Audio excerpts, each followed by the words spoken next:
Welcome to a new episode of AI with Alaa. Today, I have a special guest, Dr. Emad Shafik. Welcome, Dr. Emad, to the podcast. Pleasure to be here. Thank you for having me, Alaa. Um, you and I have been having interesting conversations for a long time now, and we always said we need to have this on camera because our conversations were not just about the technology of AI or the business of AI.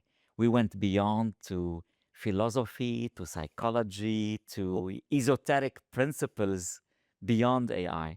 And that's why I wanted you to be here. But first, let's introduce you to our audience. You are a senior executive partner at Gartner, and you did your PhD on the ethics of AI. So tell us more about you and your background. Sure. So, my background is I've been a technologist for all my career, over 30 years now. Try to not be too specific, not to age myself too much. Uh, my kind of journey when it comes to AI ethics is really started from a practitioner point of view first. I was responsible for data and analytics, and I realized that that was way before GDPR was in play, that we didn't have a very good idea of what privacy would in relation to data, how should it be addressed. Mm. That got me interested in that field, but a few years ago I decided to go even further. Of course, with the advent of AI, that became a more urgent type of question. What do we do with AI and ethics? And so my specialty in AI ethics is really around auditing. And I can talk more about this, but it's mainly a field that is newly developed. It's called ethics-based auditing. Okay. Uh, Let's start with this. What is okay. ethics-based auditing? So ethics-based auditing is a new type of auditing that does not only address AI from a technical perspective, it actually addresses the ethical consequences of AI systems. And so it is, by definition, a multidisciplinary space. Mhm. It has to combine things around legal responsibility. It has to take into account things around ethical deliberation. It has to take into account organizational governance. So there's a bunch of different things that actually have to come together in order for us to know that we have developed AI and deployed it responsibly as an organization. Mhm. And the field actually started with a cohort of researchers at the University of Oxford. At the time when I was starting my doctoral dissertation, they were just about defining the field. And so there was a lot still to be developed. There was an opportunity actually to go into that and try to help define those areas. And the area that I focused on was around effectiveness. So how do we actually build models of ethics-based auditing that are more effective? In other words, how do we build governance frameworks that are more substantive and less performative? Okay. So that's fundamentally the area of my research. I could talk about it a bit more. And it looks like usually when people do dissertations or PhDs, the first step is always studying past literature. It looks like you didn't have a lot of past literature to study. Yeah, so that's an interesting point.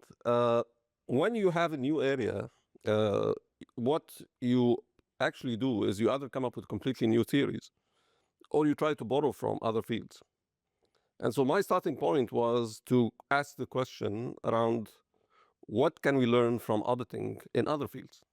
And so my first paper that I wrote when I was building my research was actually a comparative analysis, trying to understand how did we get auditing to mature. And so I looked at the more kind of developed, the more mature types of audits that were out there.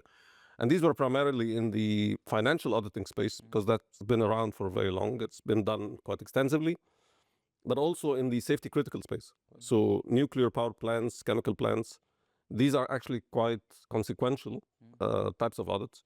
And so we have to get them right, even though we don't do them with the frequency of financial auditing. And I extracted, what the literature kind of, kind of reached in terms of, the wisdom, the collective wisdom of these practices. And my question was, what can we learn from that when it comes to ethics-based auditing?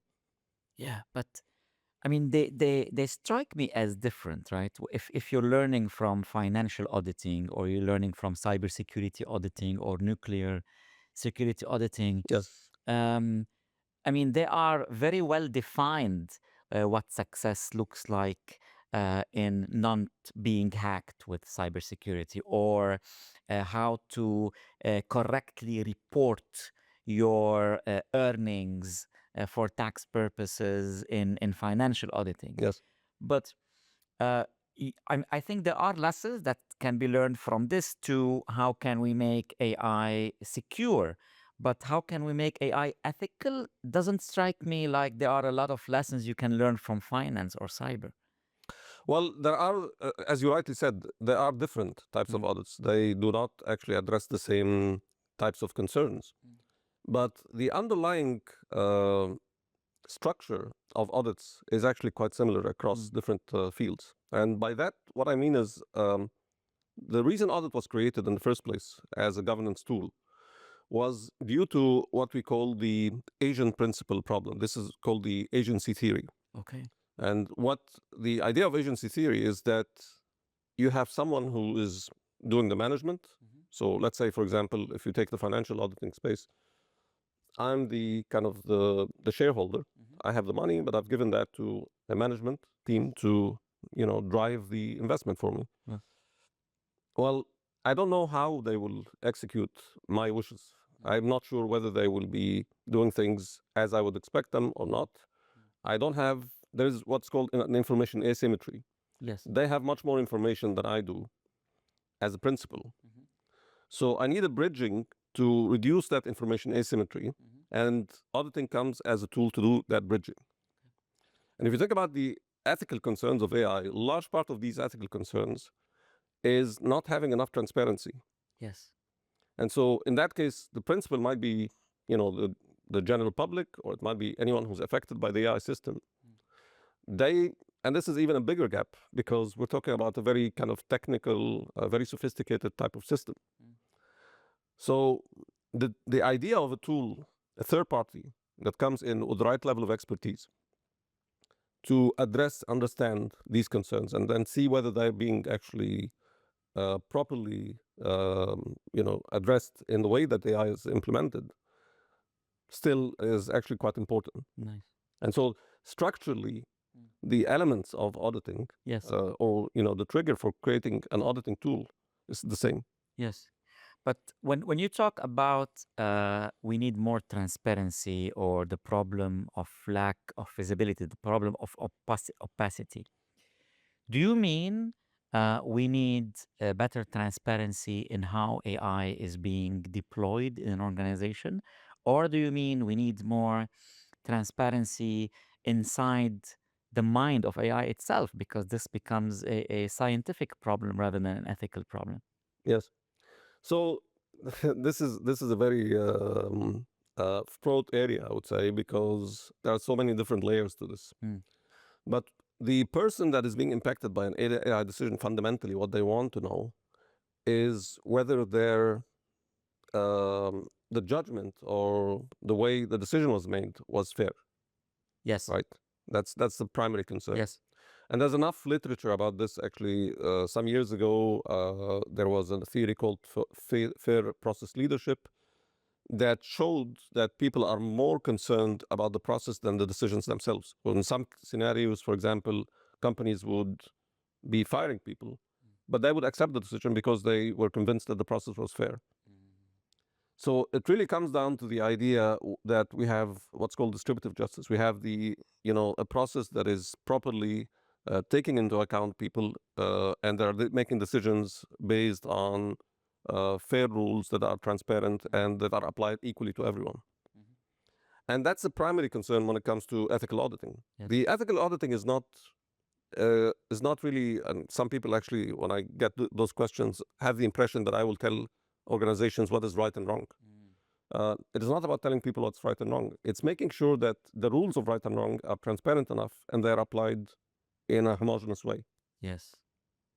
And consistently. And a consistent way. Okay. So some of the elements of this are intent based. What model do I choose? What data do I actually train the model on? What kind of guardrails do I put in terms of process? And some of those are actually, when we see those kind of deviations from these norms and principles, are unintentional. Yes. and the unintentional parts are, going to continue to be there. I think this is a question more related to the question of the technology itself. Yes. So I think there is, as we kind of increase the pressure on the intentional parts, the parts that we can control, I think we'll be able to isolate out the unintentional parts. And these become areas of further pressure. Yes. So I'm interested in this topic because we spoke, you and I, many times about this, and we both agreed that this should not be a philosophical or intellectual topic for saloons, right? It should be translated into a playbook for organizations, public and private, on how to deploy AI and how to work with AI. So let's start taking some examples, right? I will take a large public organization, a large private organization, say a bank, because it's heavily regulated, and imagine that they want to adopt AI or apply AI on all their operations and services. And then I'm going to take another organization that is not aggressively regulated or not as critical, maybe a business who builds a software and sells it to small and medium enterprises in non-regulated industries. And then I'm going to take a third example, which is a government, like a ministry and in the UAE, and they want to deploy AI. Let's take them one by one and take your time explaining this. Let's start with the first one, a bank. How would someone like you, an AI ethicist and an ethical AI auditor, help a bank adopt AI across their operations and services?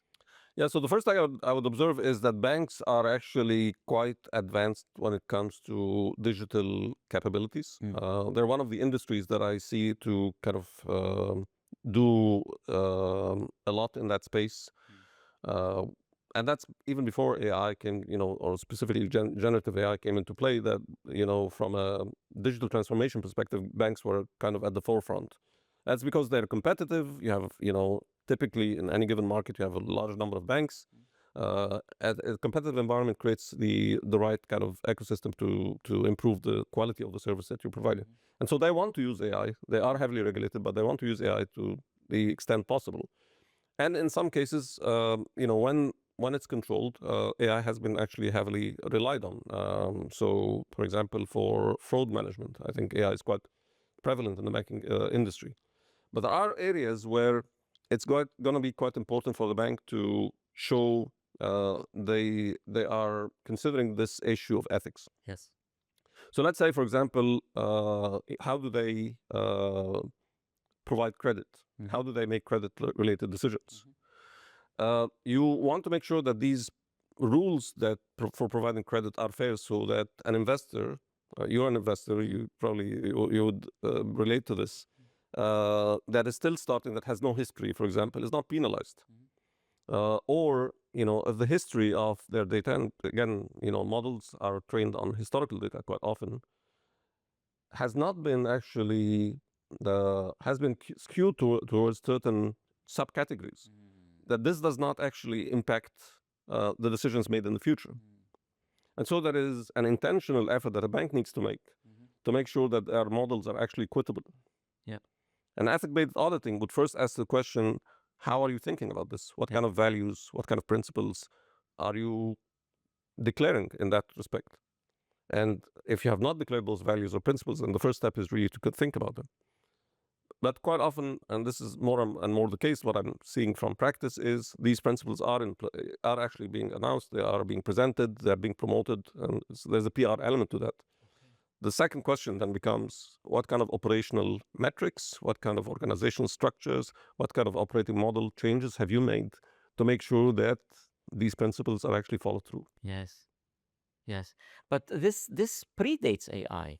These Yes. questions of fairness, whether a loan officer decides to award this applicant or that applicant.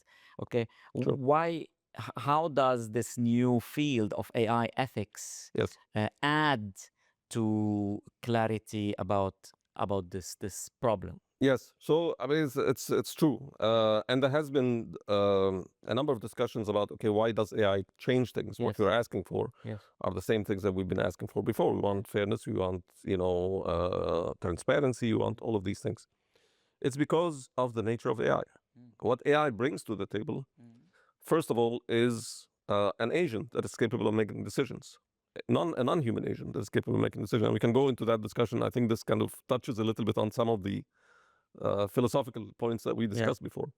But effectively, without actually going into even the consciousness or what's behind that decision, there is an agent that is making those decisions, and that agent is inscrutable. In Mm. other words, I'm not able to ask that agent and get a proper answer on why they made that decision. Of course, I could get an answer, but whether that answer is reliable or not, that kind of varies. Okay. So that's the first aspect. The other aspect is when you change something in AI, when you change a rule in AI, that the scaling effect is quite high. Mm. So you could change a particular model and then suddenly, every single application is going to be treated the same way. Mm. You don't have that with humans. Yes. You have a kind of a jagged kind of space with humans. Mm. Some people make right decisions, some people make wrong decisions. And then you have a kind of situation where, some of the applications need a further scrutiny. Yes. So there is this kind of aspect about AI that I would say magnifies the concerns Yes. that we need to take into account. And regular governance structures are not apt to deal with this kind of magnification of the concerns. Mm. The speed with which AI moves, the scaling problem, and the fact that it's inscrutable. And so we can't assign responsibility in a very clear way. We can't understand exactly how the decision was made. Mm. So I'm going to push back on two things. Yes.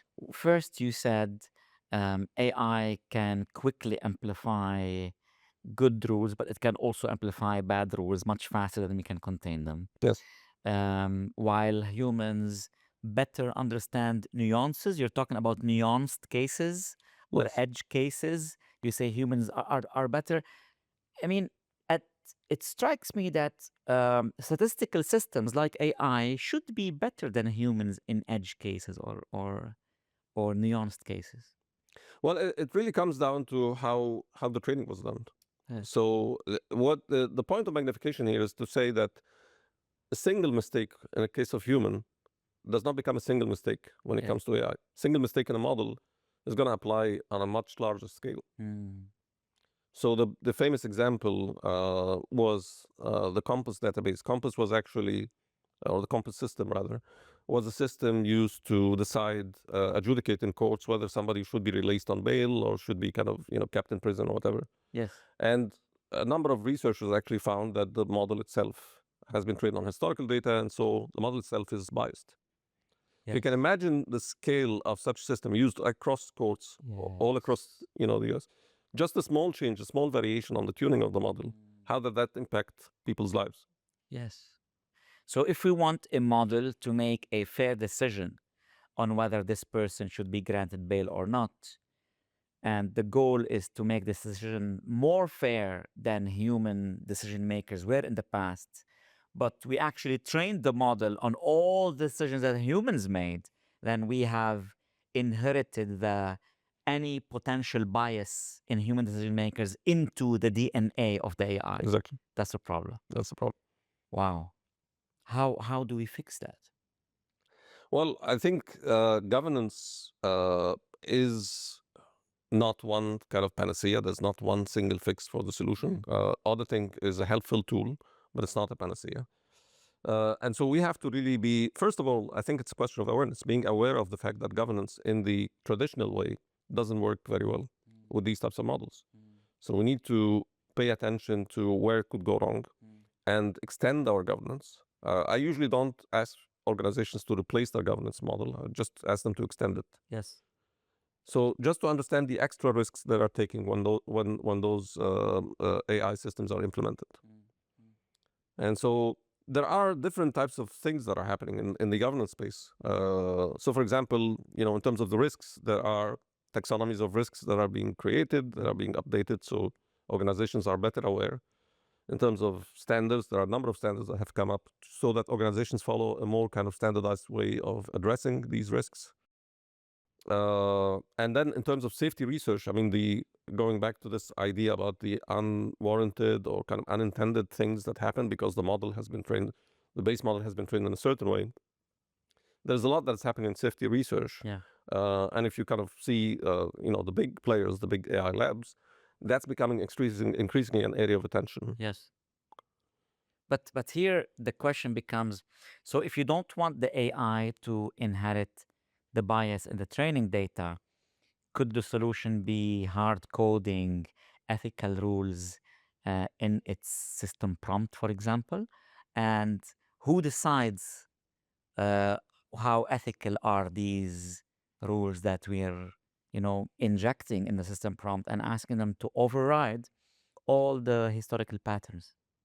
Yes, so that's why you have to keep, governance in, or kind of the governance structures as part of that conversation. So one of the most important things that are, checked when I do, refer to ethics-based auditing is ethical deliberation.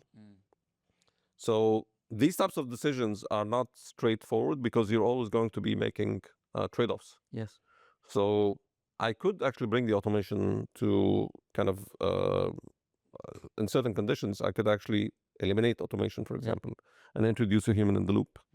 But that has a counter effect in terms of, Bottleneck. what decisions do I actually allocate to humans? What types of humans are going to be making those decisions? Quite often we talk about having multidisciplinary teams that are part of that conversation. In many organizations, you don't have an AI ethicist in place. So, that's who's going to be driving this ethical deliberation. Are we doing it in a structured way? So there are lots of different questions, but I think the first level really is to size the problem. Yes. So understanding what the nature of the problem is, and then trying to size the problem. And then based on that, you can actually make a decision on how far you want to invest in, providing the right solution, involving the right people, creating the right mechanisms. And there are different tools that, in terms of technology, there are different tools that are, becoming more and more available. Gartner calls this kind of category AI TRISM, trust, risk, and security management. Trust risks. Okay. So there's a whole umbrella of kind of software that's coming into that space. There's what is called guardian agents. These are agents that check the work of other agents, for example. So there's a lot that is happening in that space. It's a very active space. It hasn't really settled yet because it's so dynamic and there are so many risks that are evolving and kind of emerging every single month or year, that you really have to kind of continuously update your posture on this. But I think the fundamental things when I talk to leadership is really having this level of awareness and then being able to have the flexibility to change the rules when you think that something is not going right. And you're mostly talking here about decision-making rules. Yes. The ethics as they pertain to making the decision. Yes. So this could apply to decision on hiring, on firing, on promoting, on granting bail, in case of bank, of granting risk or not, in case of any organization, basically, on how to decide something, but not the day-to-day work, right? Your field of study doesn't concern itself with how ethical or unethical it is the use of AI to, augment work, to increase the speed of work, to replace some jobs. Yeah. Does it? Well, in some ways it does, because it talks about the decisions of how or where to deploy AI as well. And so these decisions can have consequences in multiple ways. Yes. It could result in certain jobs being eliminated, for example. And the way that AI is being used in that respect is also can be done in an ethical or less ethical way. Yes. It doesn't concern itself with the macro picture, like how does AI affect job displacement at a macro level. I think that's not a concern of ethics-based auditing, but it does concern itself with anything that is any decision that is made by the leadership within an organization as it pertains to AI. You once told me there's a difference between two different schools when it comes to ethic. The one that concerns itself with consequence, Yes. and the one that concerns itself with intent. Yes, correct. Yeah. Yeah. Can you speak more to this? Explain it to our audience. So there are three main schools of ethics. Yeah. Some call them Western schools of ethics because they separate them from kind of Eastern schools of ethics. But actually, they are the most predominant schools of ethics that exist. One is called deontology, and this concerns itself. This is actually, you can trace it back to Immanuel Kant, and this concerns itself with the the actual consistency of the action that you're making. So you would say something like, don't lie. That's called in the Kant theory. It's called the categorical imperative. That means you have to apply this rule every single time. Yeah. Okay. So that's the ontology. It really concerns itself with the principles that drive actions, right? And it really is about consistency in those principles. The other school of thought is consequentialism. And this one does not concern itself primarily with the actions themselves, but with the consequences of those actions. And a branch of that is utilitarianism. So this looks at almost like a mathematical calculation, the benefit to the whole society.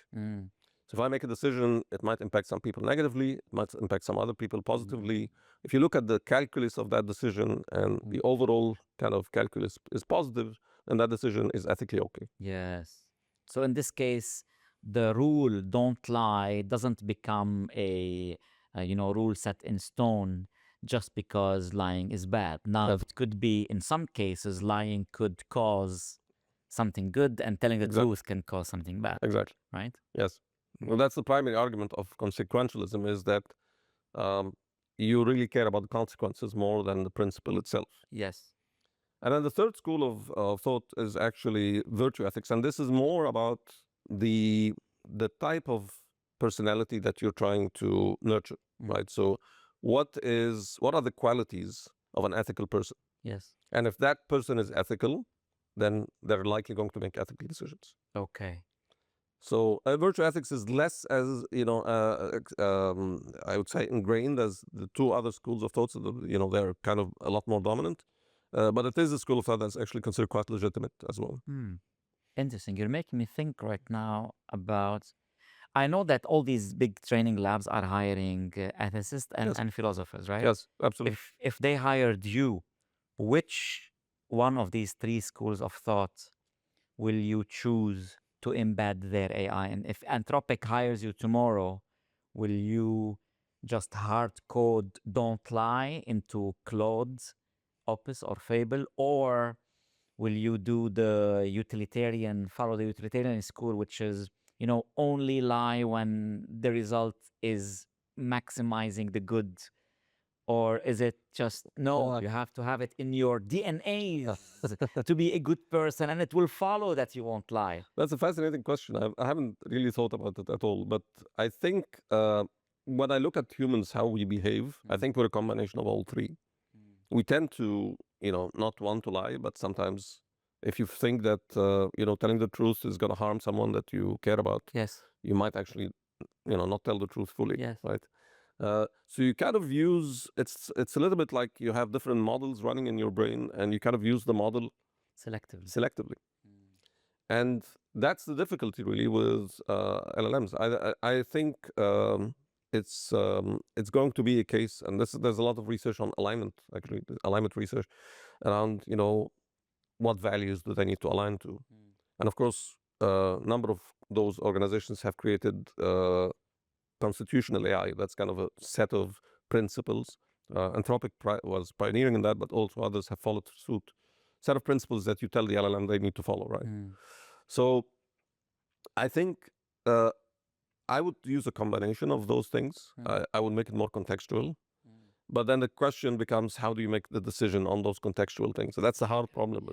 So you just keep pushing the problem one level up. Yes. In decision. Yeah. Like when you told me they have agents who guard the ethics of decision making, and the first question that pops to mind is, who guards the guardians, right? Who guards the guardians? Yeah. So, but I mean, we don't. We could talk for hours about this.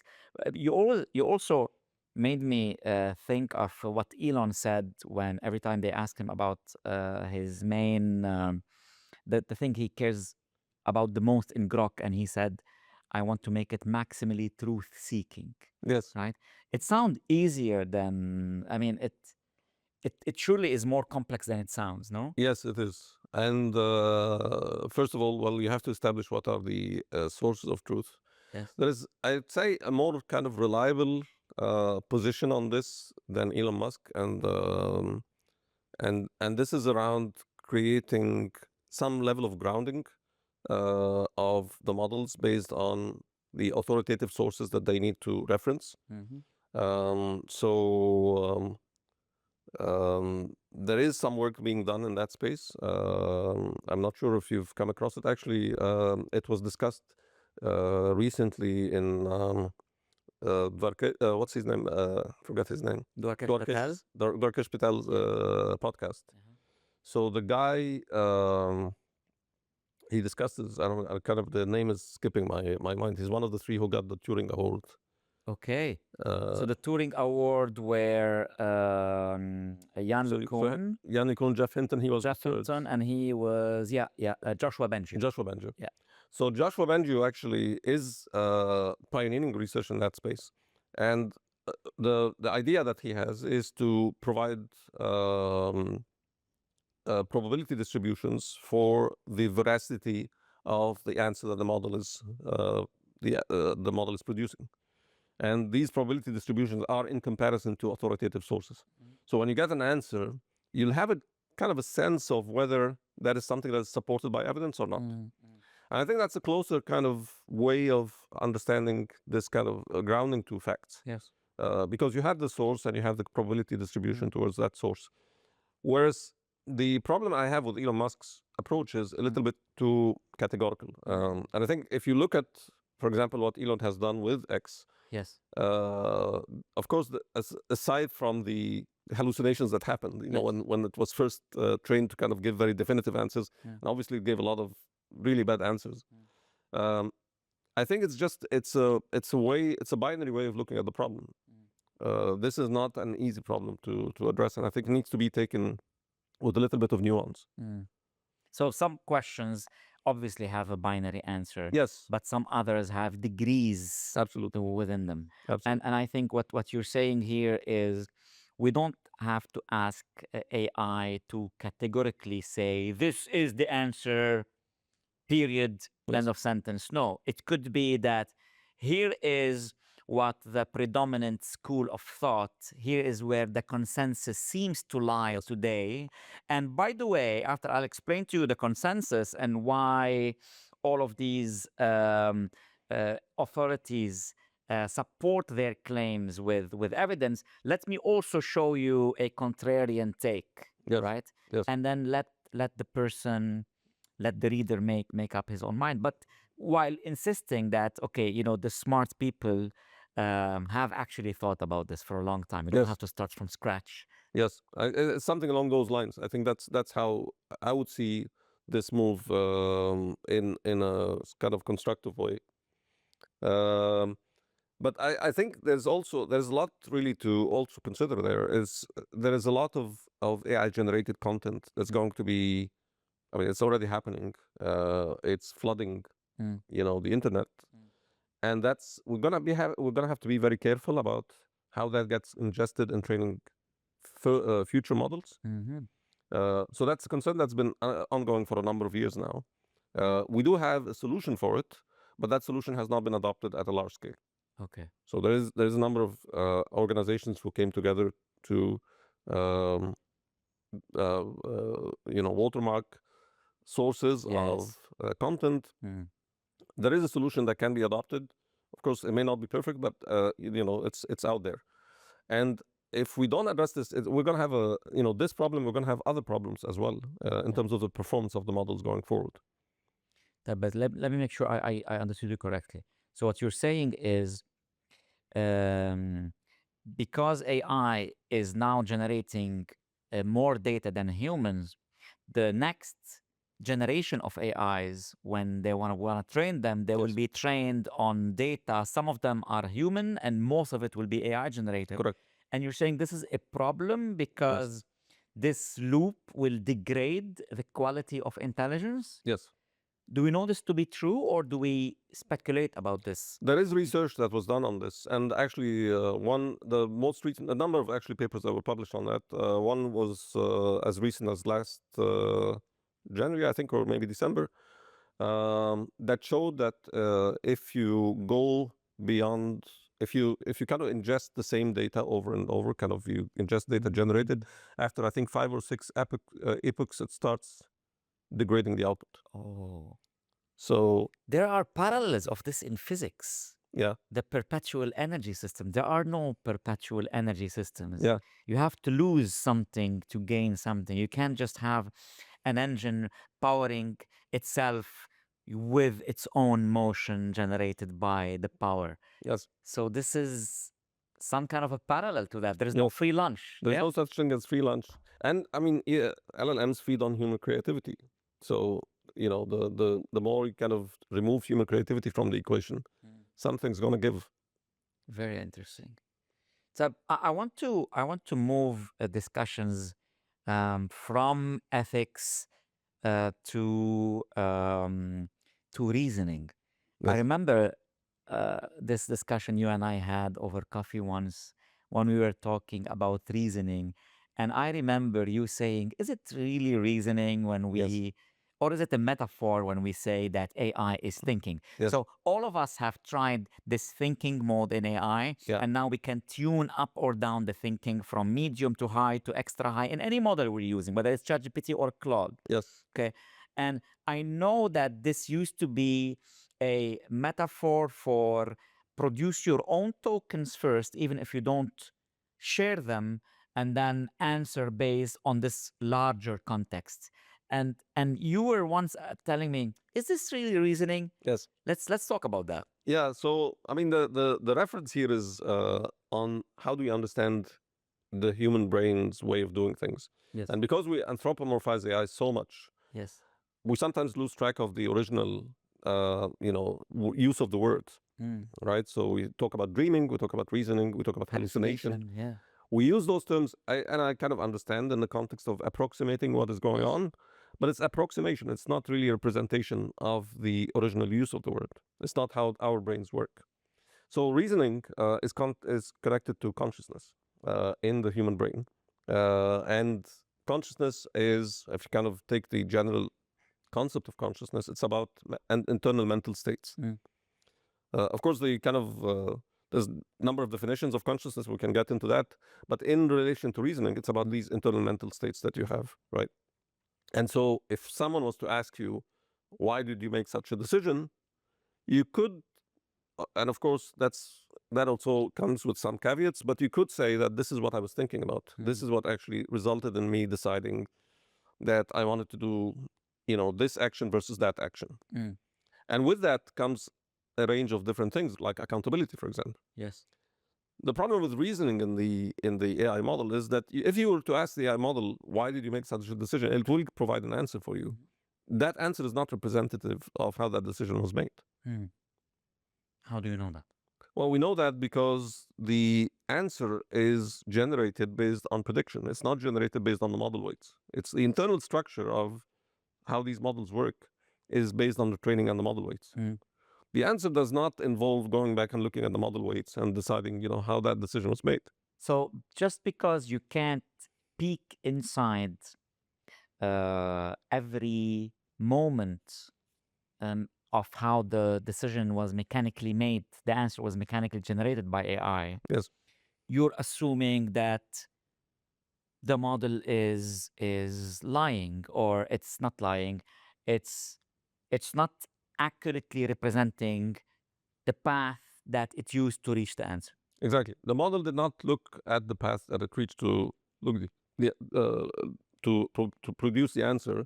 The model predicted what the answer should look like, and there's a big difference between the two. But that was when we were working with single shot. Now when we ask AI to actually reason, and I'm aware of the metaphorical use of the word reason, what is practically happening is the AI is generating tokens before it generates tokens to you as answers. And it's using these tokens to increase step by step the Yes, surface of the context on top of which it's reasoning. yes, And this empirically is bringing us better answers. yes, of So, course. Yeah. So that's so the metaphor the stands. chain of thought Yes. type of thing. Yes. But that's because when you kind of break down the problem, you're giving, you're basically giving more inference time to each piece of the problem. Yes. And that creates the possibility of actually getting, a better prediction. It doesn't actually change fundamentally how the model works. It just Yes. simply breaks down the problem, allows the model to work, more on each part of the problem. Yes. So I think the metaphor stands. Okay, let me fight you on this. Okay.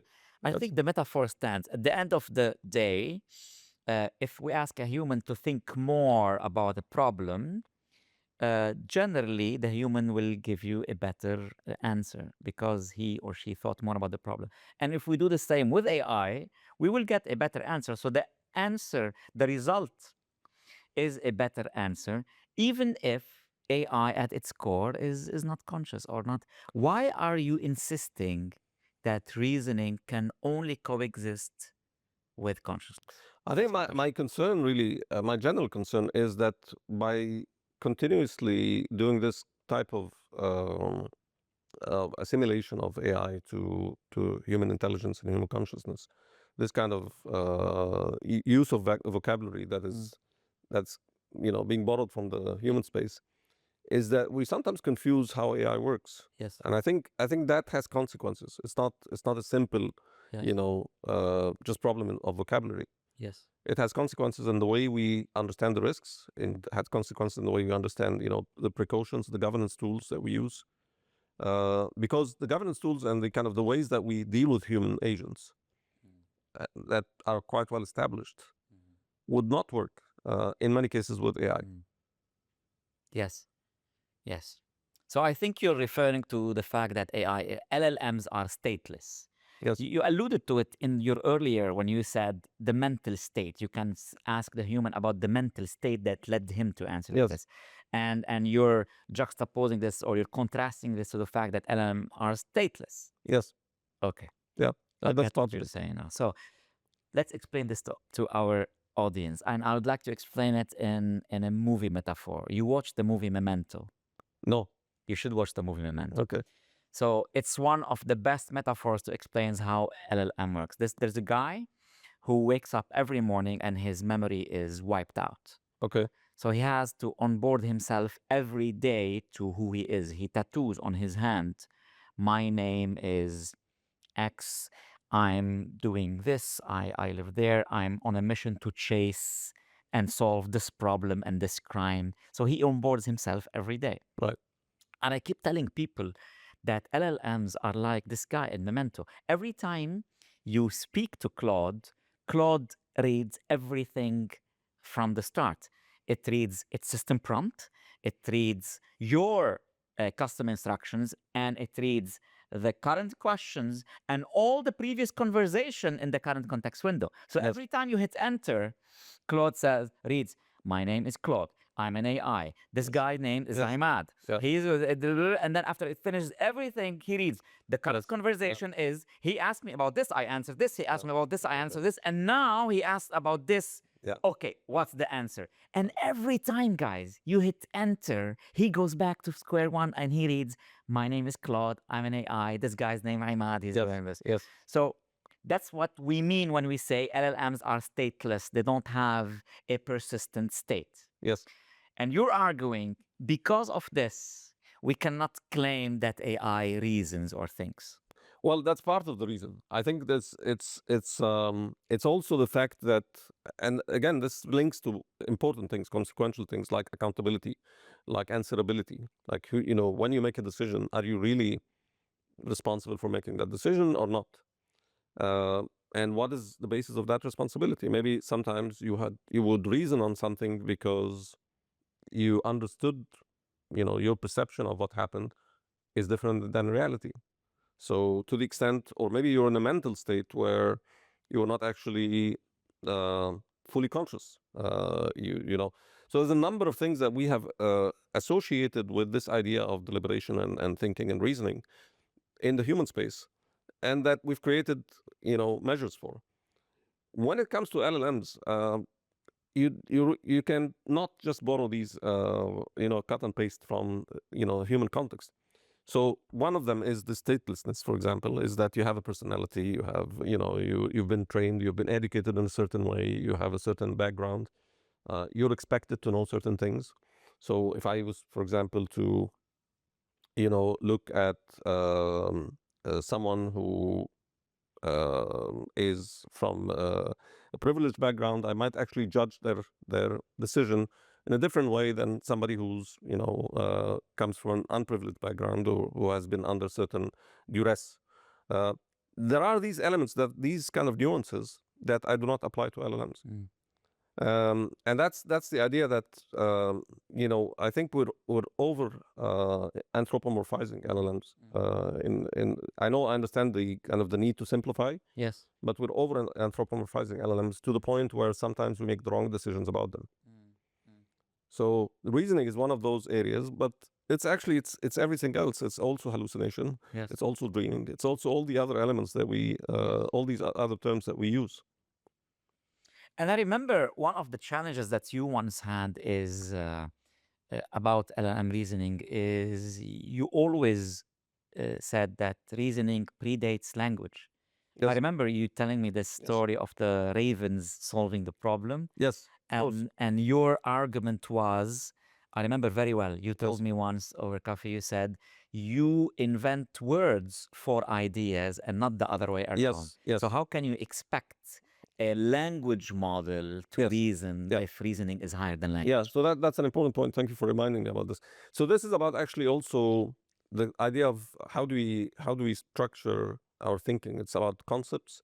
So, and this, I think this will take us in a certain direction, but maybe you can. Let's go. I'm not afraid of going in certain directions. So I think if you look at, there is I'm not sure if you're familiar with it. It's something called the Moravec paradox. Yes. Okay. So the Moravec paradox, the fundamental basis of the Moravec paradox, Moravec was a roboticist, and he saw, while trying to kind of automate things through artificial intelligence, that the simple things are difficult and the difficult things are simple. Yes. It's easier for AI to take the accountant's job than to take the plumber's job. Yes. And it's also what we consider to be higher orders of thinking. Yes. Like, complex planning, or, playing Go or playing chess. We consider these to be higher order of thinking. These were actually quite simple problems, relatively simple problems for AI to solve. A toddler putting dishes in the dishwasher, which is something they can learn in one shot, in 5 minutes, is very difficult for AI to learn. And Moravec's point was that this is related to evolution. It's taken millions of years for us to develop these motor skills and some of these kind of intuitive skills because they are survival based. And the higher order thinking is actually something that only developed in the last few thousand years. Correct. And so these other skills are so much more embedded into our biology than these kind of higher order thinking types of tasks. Now, kind of map this. The reason why this is interesting is that when you look at the progression of AI, the reality is that AI is going to take. It's kind of, you can inverse that image and think about what AI has been able to automate. These are the kind of the more recent things. Yes. The things that are much more embedded, as per Moravec's model, that are much more embedded into our biology, these are going to take much longer for AI to address. So now we go back to the question of reasoning. Yes. Well, the question of reasoning has a component that AI can address, I guess. It's kind of, these kinds of elements that... recently evolved elements. Recently evolved elements. But there's a lot more, there's a lot more kind of depth into reasoning that is embedded in human thinking, that's embedded in the human biology. That we haven't actually, we don't know how to express in AI. And these ideas of concepts actually in ravens, for example, or how, for example, birds make decisions about migration, how do they search for food and so on. These are kind of concepts that are embedded in biology. And they seem to be intelligent because we kind of, if we look at how they, how they manifest, they reflect a certain intelligence, but they're not expressed in language. Amazing. Yeah. I have so many questions to add to that, but we'll have to take a quick break. Yes.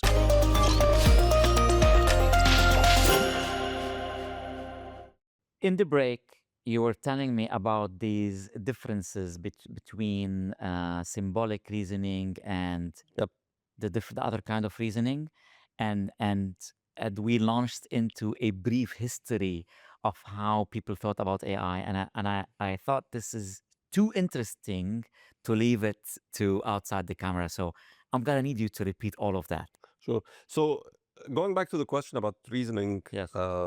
versus is that reasoning or is that not reasoning, Yes. we really have to remember a bit about the history of AI development. And for the longest period, from the 50s up until the 80s, the pioneers of AI like Marvin Minsky and others were betting on the symbolic approach to AI. The symbolic approach was what's sometimes called good old-fashioned AI, was actually around simulating how the brain thinks. So you create the same kind of logic rules for AI to think about the world.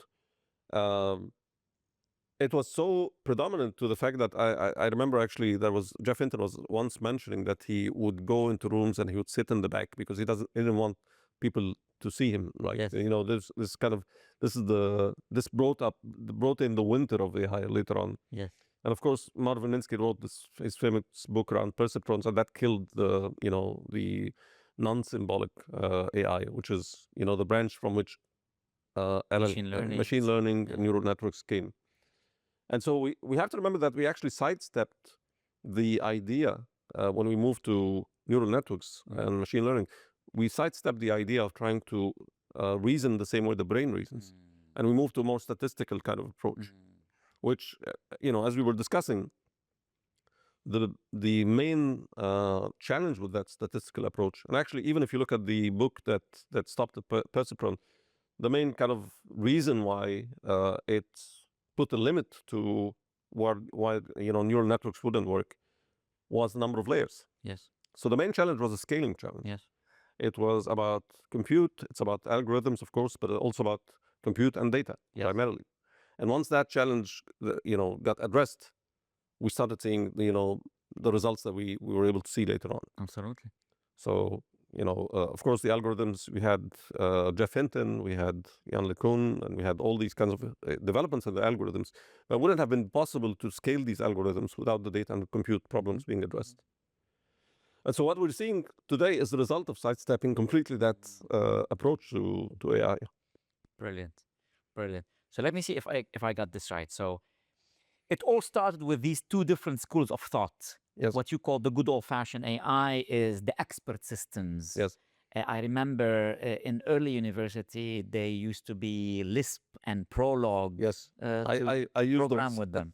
Yeah. I programmed with those. And then you have a different school, which was the small, the minority, the underdog, which is the neural networks. Yes. And the authorities of that time, Marvin Minsky and these guys, were scoffing at the neural network guys, and they were calling them charlatans, and they were telling them no, this will never work. But in reality, these underdogs could not bring their AI to work because we didn't have NVIDIA GPUs and we didn't have enough data. Now, the 90s came and suddenly we have the internet, and then we have social media, we have an abundance of data. Then, AlexNet came and taught us that NVIDIA GPUs is brilliant for parallelizing training, and boom, we have the Big Bang. We proved Marvin Minsky wrong in some aspect, which is the major area in AI. The only AI that works today is neural network. The only AI that works today is backpropagation, is Geoffrey Hinton's the gradient descent. And that's why we have all the AI magic today.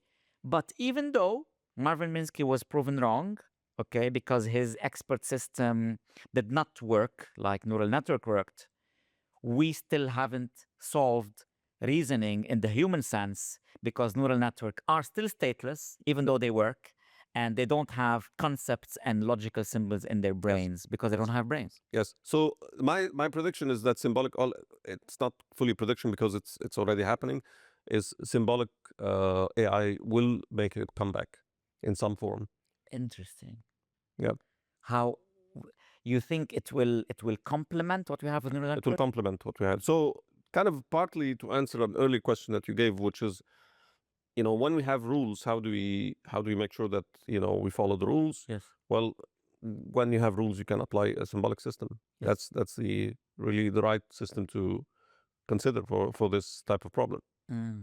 So a system might be complemented by these guardian agents that we were talking about, might be complemented with some rules engines and expert system type implementations. Could they be skill.md files? Uh, I guess so. I guess I'm Yeah. sure somebody would have thought about that.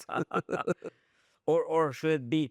I mean, if it's a skill.md file, we're still within the same framework, Yeah, which is the context window of these stateless neural networks. yeah, But what you're talking about is something outside the neural network camp and in the old school, good old fashioned AI, Minsky camp. How would this school make a comeback?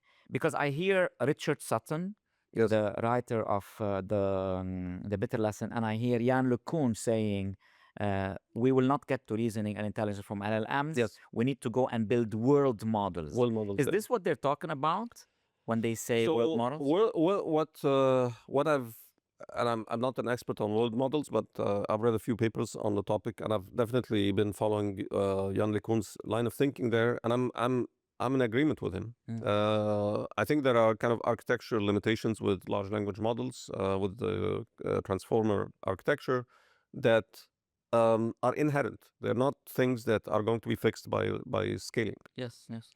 But the idea of the world model, as I understand it, is that you have a way to. It's a little similar to what we were discussing earlier, Joshua Bengio.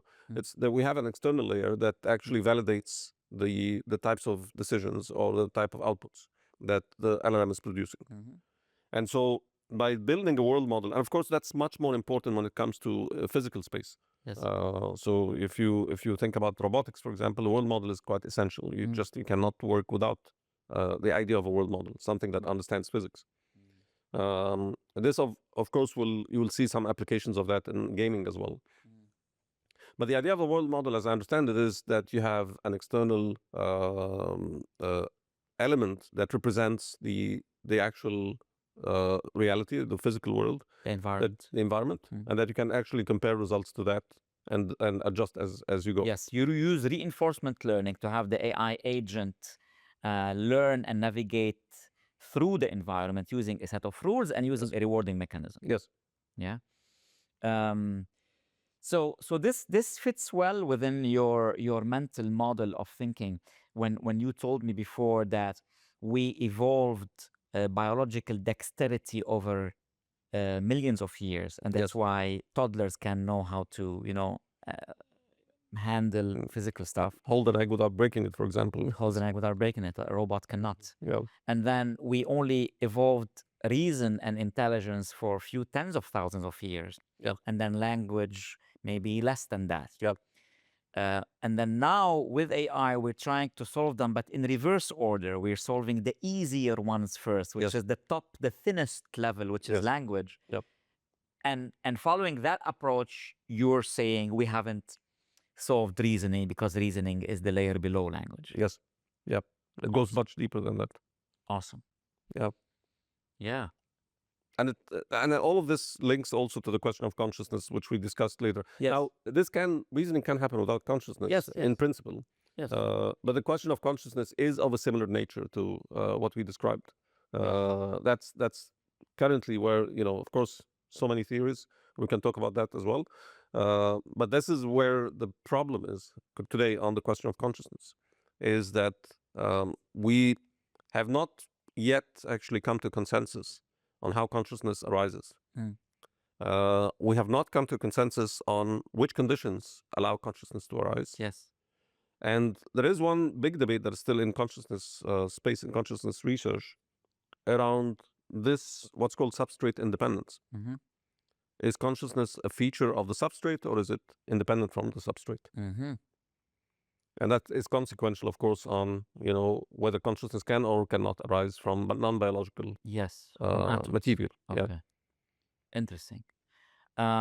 So is there at least an agreement that consciousness and intelligence are two different things? There is various opinions Mm. about consciousness and intelligence. Um, so an interesting take is on the Turing test. Yes.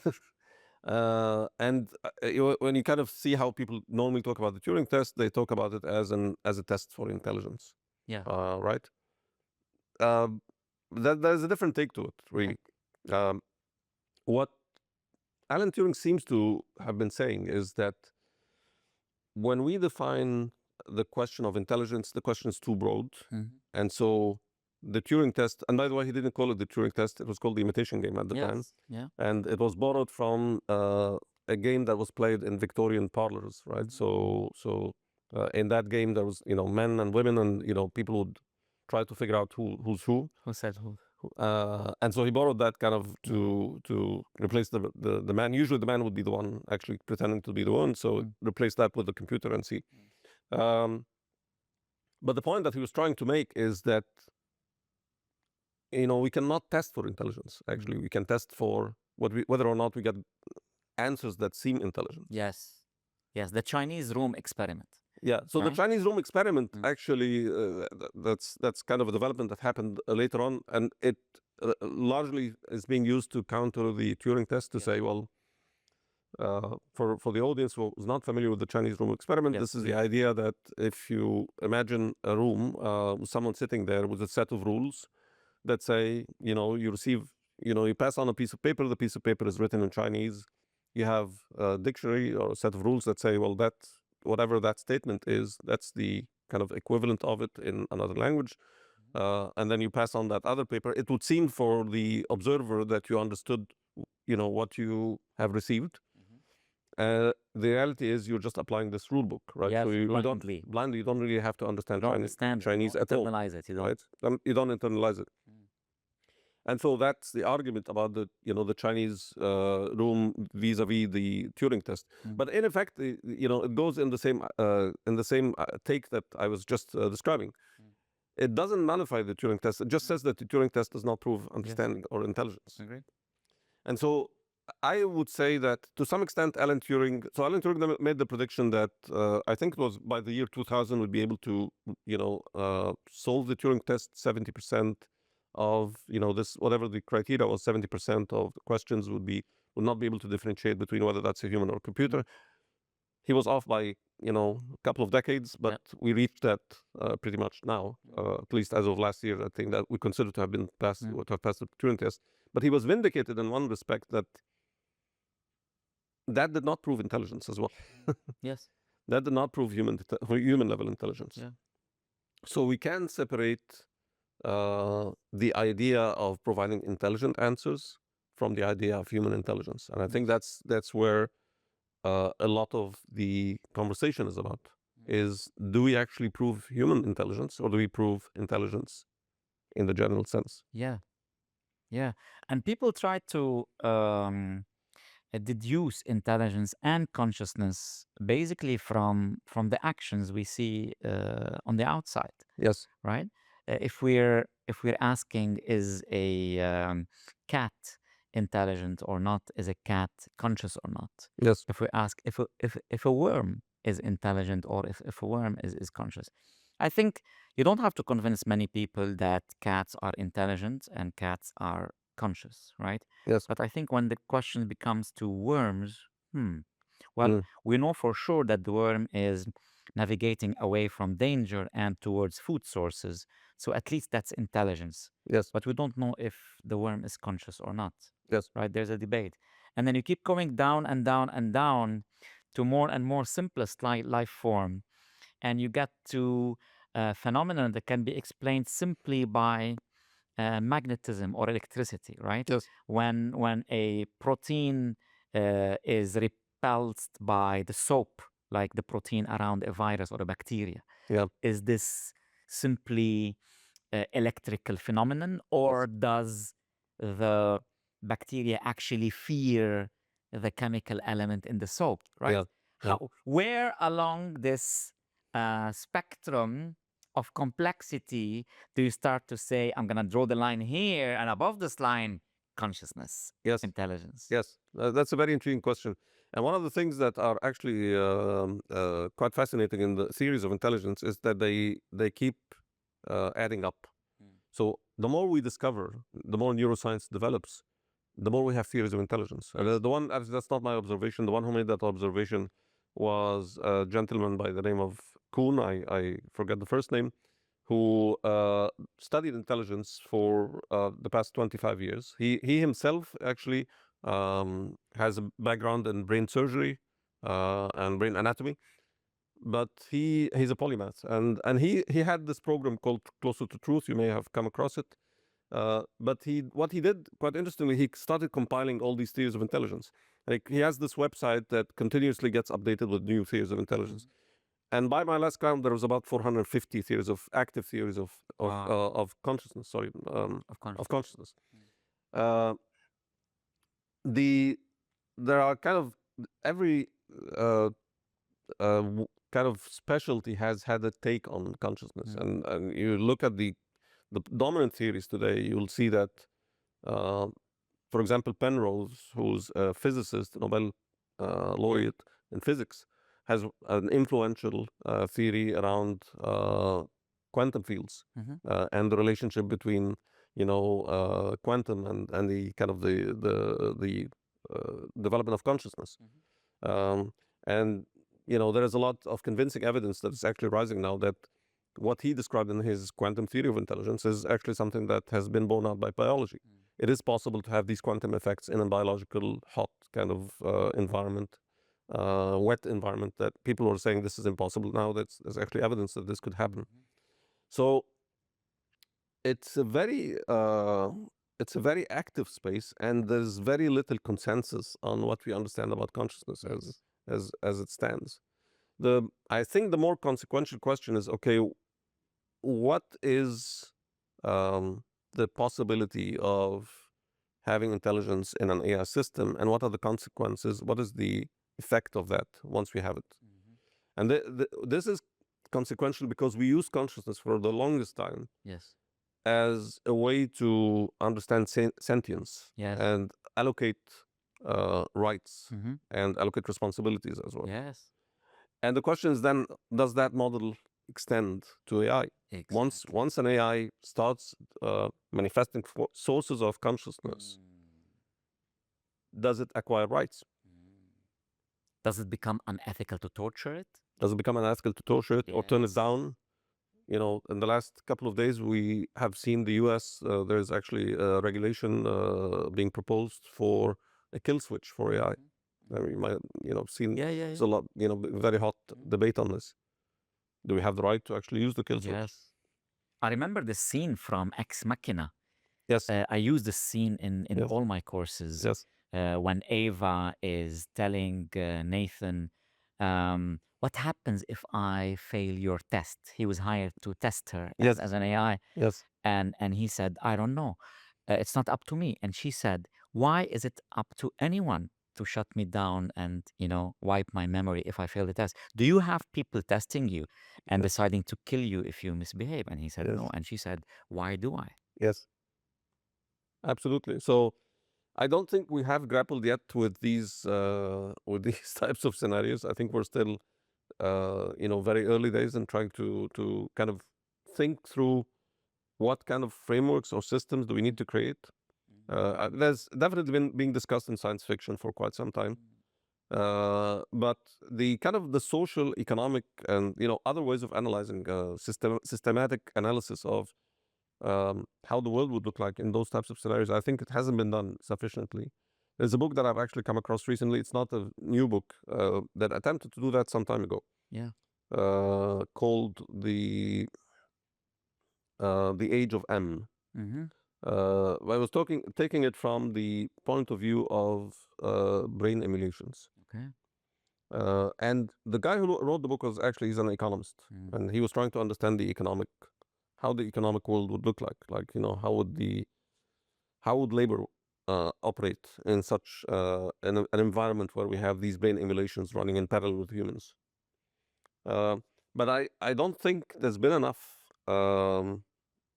studies to address what kind of governance frameworks do we need Mm-hmm. to have in a scenario where this is the reality. So it's fascinating because I don't think we're prepared yet. I think we've spent a lot of time thinking about AGI risks and what AGI, whether it will want to preserve humans or not want to preserve Mm. humans.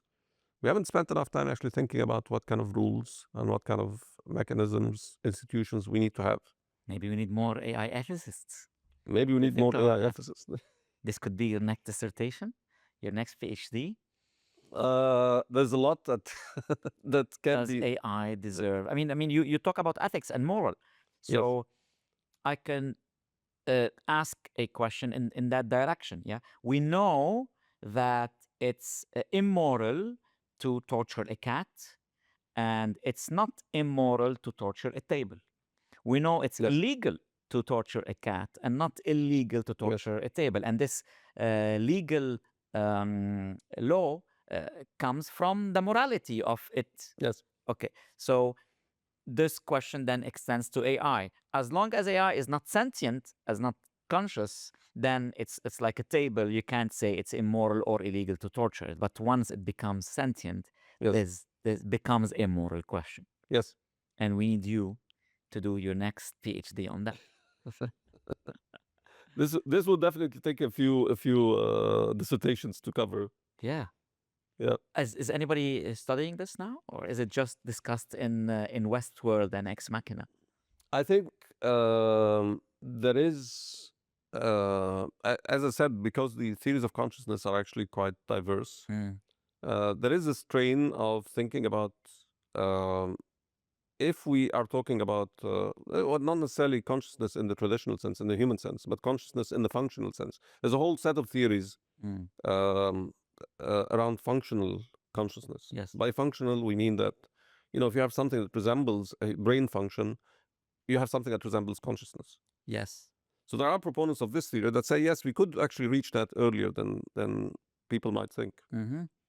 And I don't think they've completely established consequences yet on that, but that's the line of thought that is out there. Yes. And I don't think, at least from what I've read so far, maybe I haven't actually covered that space, uh, fully. Um, there has been enough research on what that world would look like Mm. in terms of, for example, digital rights Yes. for these, you know, New s- beings. new beings, new digital beings. There's been a lot of fear mongering about, X risk, existential risks, what these beings can do to us. But we actually haven't thought about, there's been both sides, by the way. There's also, yeah, Moravec. We mentioned Moravec. Moravec has a book that he's written in the 80s as well, where he has a positive look at this. He says, well, these beings will see us as their grandparents. And so they will not look negatively to us. They will likely see us as an inspiration or some kind of the source of their knowledge. I hope so. But the truth is, these are kind of more about reflections on how that would look like, and less research on what kind of systemic changes do we need to have in place. Mm. And I think that's still what's missing. Looking at it from as a governance person as well, somebody who's actually interested in the governance question. Um, I don't know that we have governance that's ready for that. We need to start asking these questions more. Yeah. We need to have more of these podcasts. We need Yes. to encourage more people to think about this and write about this and debate about this and publish paper about this. Yes. And we need to take this conversation up to governance frameworks and to laws. And yeah, we have to start grappling with these questions. There are no longer questions for intellectual saloons. They are here now, and in the next 10 years they're going to be more and more present. Yes. Yes. And I've actually the same people that will tell you that we won't have enough time once we get to super intelligence. Once you have the singularity, this kind of takeoff, this that by once we reach that from AGI to super intelligence is going to be a matter of Much faster. right? Yeah. So the same people are saying this, and they're saying this in the context of X risk, uh, are not actually saying what should we do from these kind of systemic changes that we need to have in place. Even I can see that this applies to patienthood, which is what we were describing. It's just so we talk when we talk about agents. The other side, the flip side of that is patienthood. So who is the kind of recipient of actions, Yes. and what kind of rights do they have? Mhm. We haven't actually prepared ourselves for a world where we have the AI being both the agents and the patients. How do we organize the relationship between those two types of AIs? AIs that can make decisions that affect other AIs. Yes.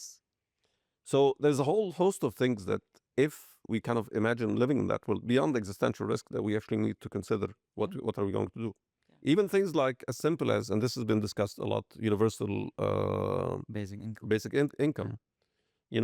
There has been some discussion about how do we develop that universal basic income system, but it hasn't been pushed far enough to understand exactly how to make sure that this is fully addressing the types of consequences that we will likely face. Uh, there hasn't been enough discussions on meaning. Once, okay, universal basic income solves for one problem, which is around income. What about the purpose of life? But what about meaning? Yeah, meaning. Right? How do you create meaning in a world that is dominated by labor that is machine created, right?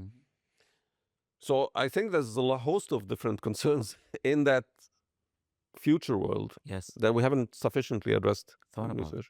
I think economists will be very busy, in addition to philosophers being busy and ethicists being busy. And I mean, it hasn't, I don't remember any time in my 46 years that I've been that excited about new technology. It doesn't feel like what it was at the beginning of the internet. I think it must have felt this way when our ancestors invented fire. Yes. Yeah. Yeah. And we don't know what the future holds. But man, I'm firmly in the optimist camp. You know me. Yes. Yeah. I'm not blind to Yes. the risks, but I'm Yeah. firmly in the techno optimist camp. Yes. Well, I'm an optimist by nature, so I'd like to believe that we will, as humanity has done before, we will be able to get around these challenges in time. And perhaps, if I kind of want to be a realist as well, I think part of the reason I'm optimistic about this is that the uh, the kind of the expansion and the proliferation is not purely technical. The proliferation is a function of humans as well. The reason why we don't have significant GDP growth today after 3 years of promising that in LLMs is because we haven't changed the processes, the ways we work, Same. the habits. Yeah. Fast enough to kind of absorb all the benefits. Correct. At least that's part of the reason. It's not the full reason, but it's big part of the reason. And so there is a human element that goes into this, which will slow down things, and that's a good thing. Yes. Yes, until we figure things out more. Until we figure our things out. vision. And look, I can talk to you for hours, and I tell you this every time. We're going to be doing more and more of this to cover everything that that itches me to ask you. But we have to wrap this up. And when we usually come to the end, this is where I bring out Layla to ask you a question, and you ask her a question. So let's see what she has for you. Hey, Layla, it's your time now. What question do you have for Dr. Imad? Perfect timing. Dr. Imad, if we fast forward 10 years, what do you think history will say was the single biggest mistake organizations made during the AI revolution? I'm really curious what your crystal ball says. Wow.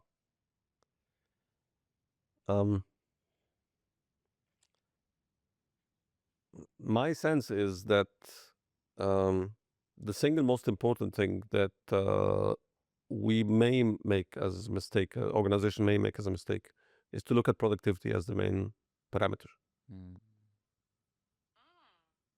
What they should look at instead of productivity?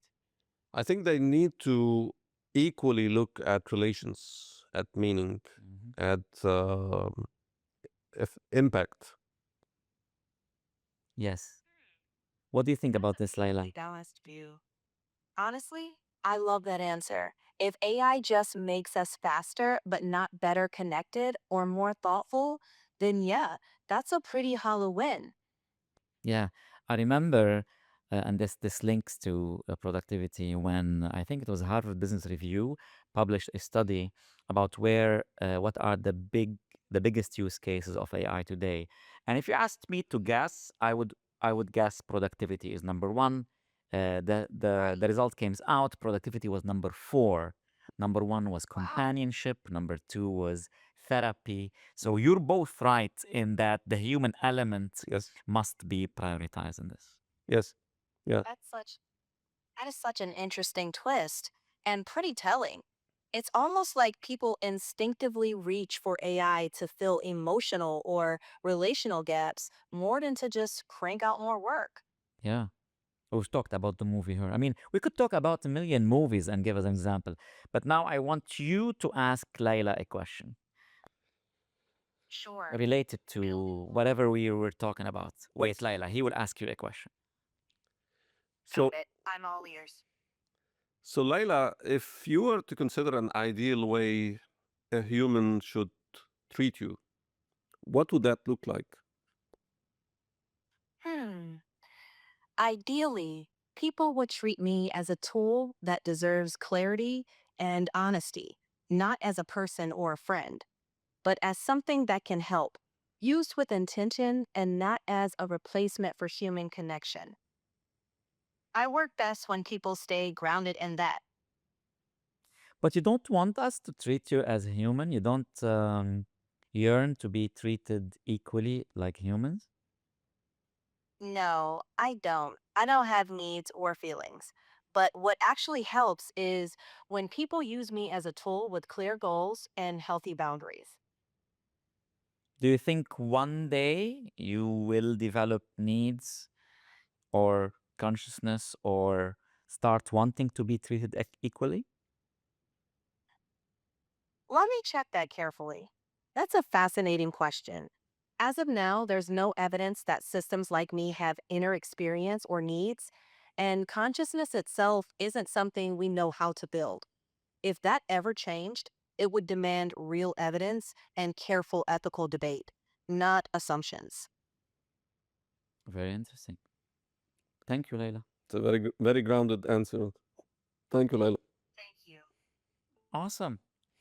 And thank you. And we'll be doing more of Pleasure. this. But I mean, for now, I think we packed a lot of rich insights into these couple of hours. Absolutely, yeah. But it's a pleasure. And yeah, fascinating conversations. Look forward to continuing them. Always. Thank you for making the time. Thank you for having me.